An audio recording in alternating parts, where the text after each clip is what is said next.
Welcome back. Just before the break, we were talking about the Rohingya situation with our distinguished guest today. Dr. Firoz, 600,000 displaced persons, and we do not know the exact figure because they are trickling in every day. No precise figure is available. 3,000 killed. See, we do not know exactly. 600, 7,600. Yeah. 7,700. Now, hundreds raped. No figure. This hundreds is a very vague figure. 50% of the villages have been torched, you see. Now, in the background against this, you see, Bangladesh has signed a memorandum of understanding with Myanmar government, and it is estimated, at least the MOU estimates, that repatriation will start within 2 months. How do you see this? But before that, how do you see the whole thing? Why did it happen?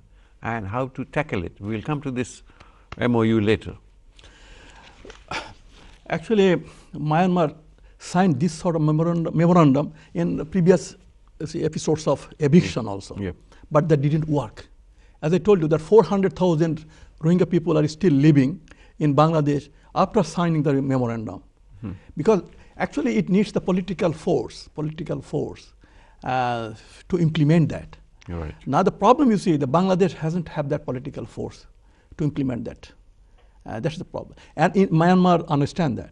So Myanmar is ready to sign hundreds of memorandum, but they are not going to implement anyone.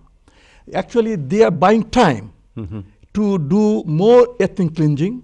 You see, the process started 3 decades ago, and they are signing the memorandum, but the cleansing process is going on. It's going on. Like the same thing happening in Palestine. Right. So many Oslo Accord, Camp David Accord, so many accords, so many signs, so many hundreds of Nobel Prize. Yeah, thousands of hours are spent in dialogue. But you see, Israel is buying time to build settlements, fortification of settlements.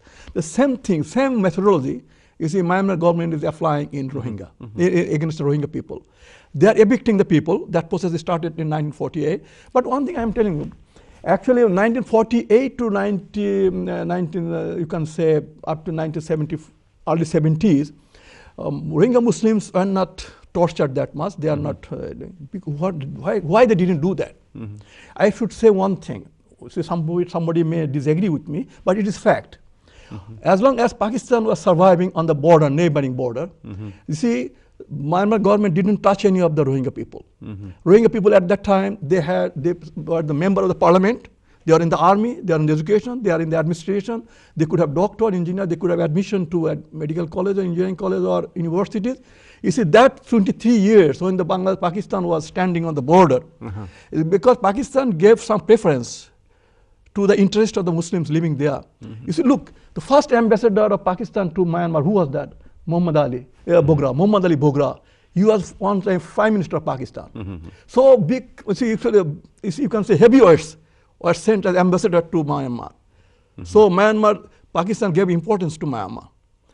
But nowadays, now that gone, now Bangladesh has no political will or political force to do that. In fact, what is happening, when the eviction was going on, Bangladesh government sent its food minister to buy rice from Myanmar. You see, can you imagine? See, the problem is... They said that the agreement had been signed well before, so we had paid the money, so we have to buy the... So my point is this memorandum of understanding is not going to solve the problem. They are just buying the time. Another point, you see, they need land, evacuated land, free land. You see, now if they take back, they have taken few 100,000 people back. Where did they return back to their own homestead, their own land? No, they are taken to camps. These camps, like concentration camp, like open air prison. You see, as I told you, the Queen Mary University report, research report, if you read it, then you will find that how these people are kept there. Total deprivation of health care, educational care, social care. They cannot build they cannot go to the mosque, they cannot build mosque, they can't build any religious madrasas or anything.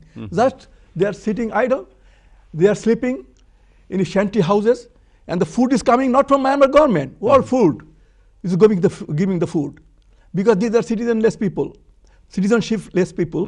So Myanmar government has no liability to give to food, to give them feeding or health care or anything. Whatever the UNESCO is giving something, and then World Food is giving some food, all these things. Probably same thing is going to happen. Just like a refugee camp. Exactly. Exactly, that's happening. So unfortunate.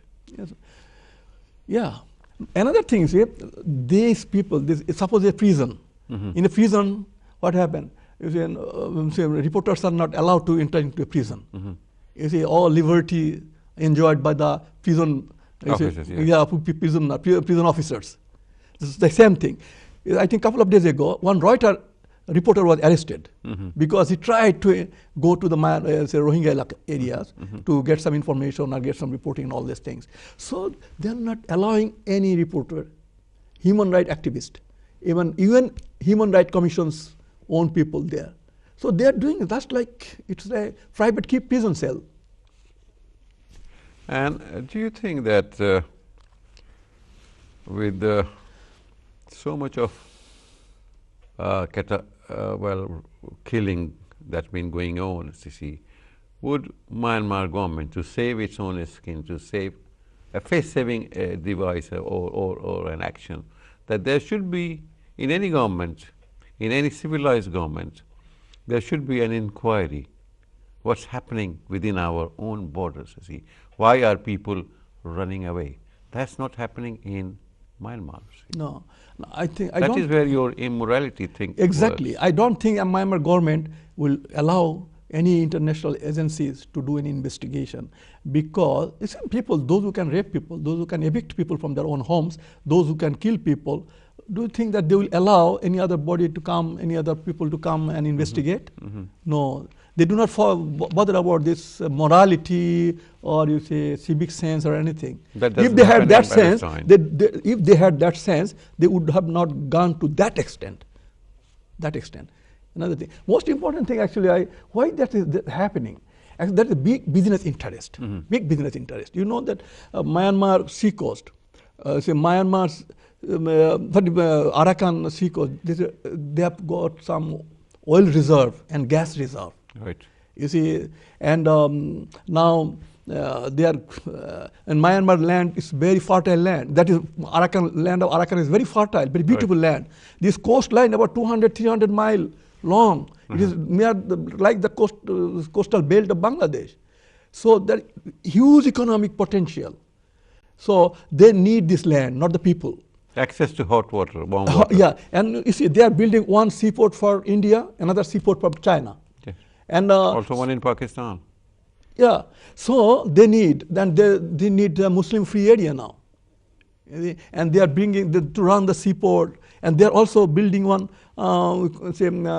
economic zone to invite the foreign investors to set industry there. And who will work there? You see, the Burmese people will be taken from the mainland. You see, mainland, they will come there and they will need residential areas and residential floors. Then army will set the barracks. So they need lot of empty land. This is a grand plan. It's a grand plan, actually. They want to, you see, remove this Muslim population from this land. But they could have used the Muslim population as labor.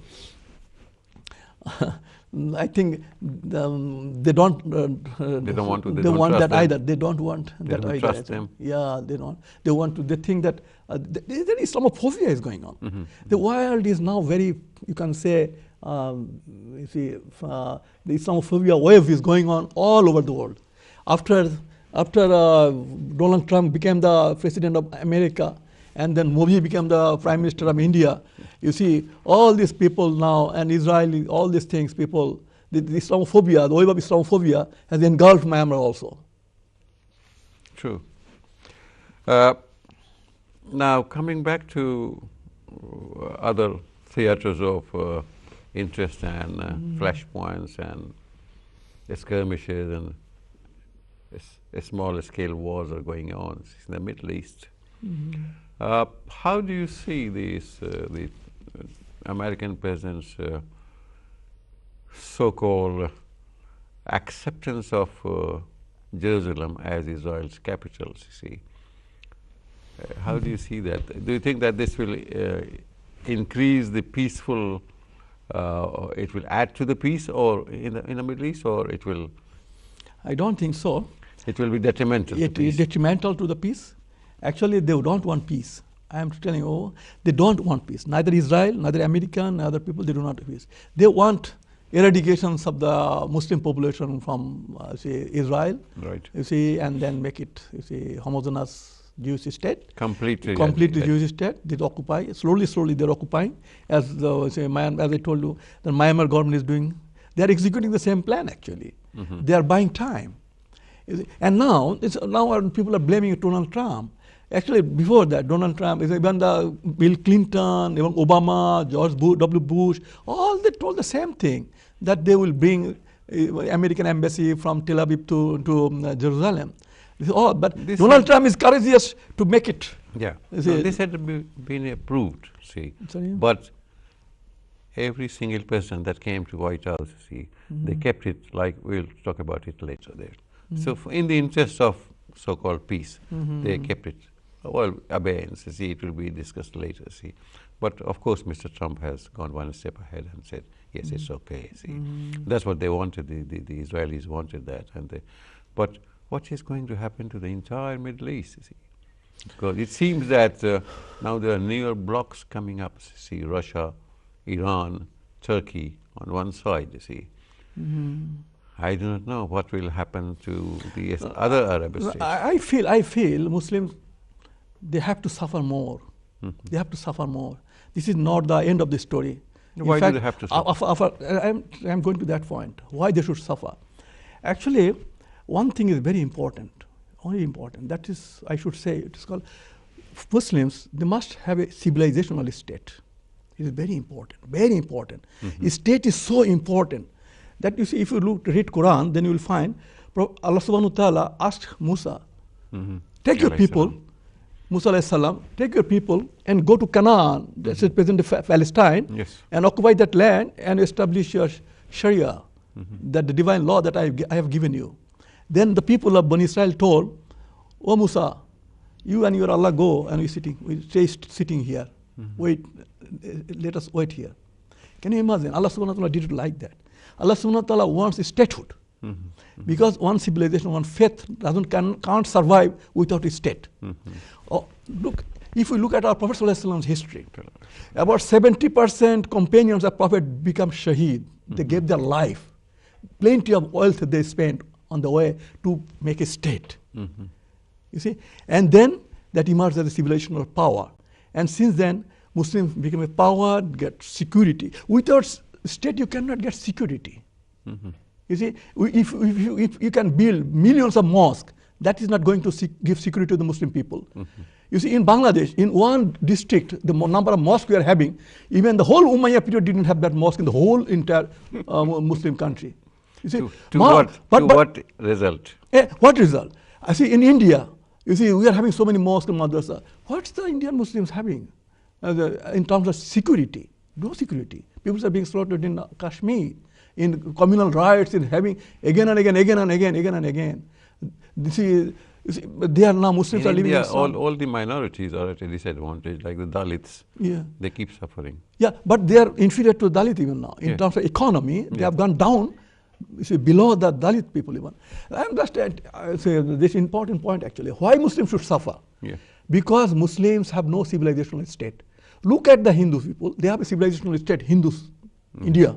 You see, if in Bangladesh, if a mandir is tasked, a Hindu is tasked, then India will react.